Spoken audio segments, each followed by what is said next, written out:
Let's talk about exposure on a MyWitness camera. If you've got the video camera set wrong, you can overexpose or underexpose.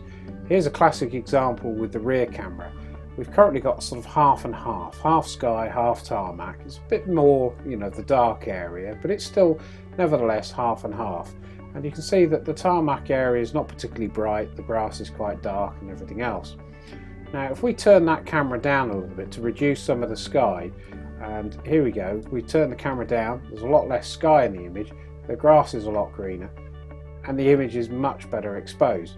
And it's worth remembering this, you don't need sky. Crashes don't happen in the sky, they crash in front of you on the tarmac.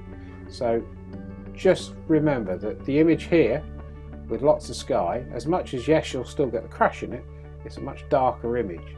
And here, the image is much lower, but you'll get much more control of the exposure.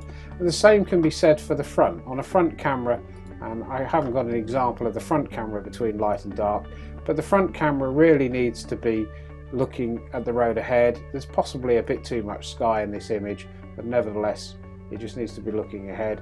Control the exposure. Doesn't matter if you've got loads of dashboard in and bonnet, it's still showing what would happen in front of you in an accident. So there you go. Simple controlling of the camera position will give you a dark image or a light image.